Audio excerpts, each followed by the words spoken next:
അതെ, ഇന്നൊരു തേങ്ങ വറുത്തരച്ച നാടൻ കൊഞ്ചുതേൻ ഉണ്ടാക്കിയാലോ? അതിനായി ചൂടായ ചട്ടിയിലേക്ക് എണ്ണ ഒഴിച്ച് കടുകും ഉലുവയും പൊട്ടിച്ച് കൊച്ചുള്ളിയും വറ്റൽമുളകും മൂപ്പിച്ച ശേഷം 10-15 കൊച്ചുള്ളിയും ചേർത്ത് അതൊന്ന് വാടി വരുമ്പോൾ കട്ട് ചെയ്ത് വെച്ച ഉരുളൻകിഴങ്ങും ക്യാരറ്റും മുരിങ്ങയ്ക്കയും ഇഞ്ചിയും പച്ചമുളകും ചേർത്ത് ഒന്ന് വേവിക്കണം. പിന്നീട് ഇതിലേക്ക് വെണ്ടയ്ക്കയും കത്തിരിക്കയും തക്കാളിയും ചേർത്ത് കൊടുക്കാം. ഇതെല്ലാം നന്നായിട്ട് ഇളക്കി തക്കാളിയെല്ലാം വാടി വരുമ്പോൾ നമ്മൾ വൃത്തിയാക്കി വെച്ചിരിക്കുന്ന ചെമ്മീനും ചേർത്ത് പാകത്തിന് ഉപ്പും ചേർത്ത് അടച്ചു വെച്ച് വേവിക്കണം. അപ്പോഴേക്കും നമുക്ക് തീയലിനുള്ള അരപ്പ് തയ്യാറാക്കാമേ. അതിനായി ചട്ടിയിലേക്ക് എണ്ണ ഒഴിച്ച് അരമുറി തേങ്ങാപ്പീരയും 5-6 കഷ്ണം കൊച്ചുള്ളിയും 5-6 അല്ലി വെളുത്തുള്ളിയും കുറച്ച് കറിവേപ്പിലയും കുറച്ച് കുരുമുളകും പെരിഞ്ചീരകവും ചേർത്ത് മൂപ്പിക്കണേ.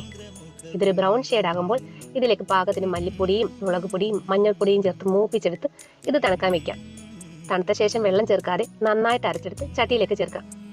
എന്നിട്ട് ഇതിലേക്ക് പാകത്തിന് വെള്ളവും ചേർത്ത് നന്നായിട്ട് ഇളച്ച് എണ്ണ തെളിയുമ്പോൾ നമ്മുടെ അടിപൊളി നാടൻ കൊഞ്ച് തീയൽ റെഡി. അപ്പോൾ വീഡിയോ ഇഷ്ടമായ ലൈക്കും സബ്സ്ക്രൈബും കമൻറ്റും ചെയ്യണേ.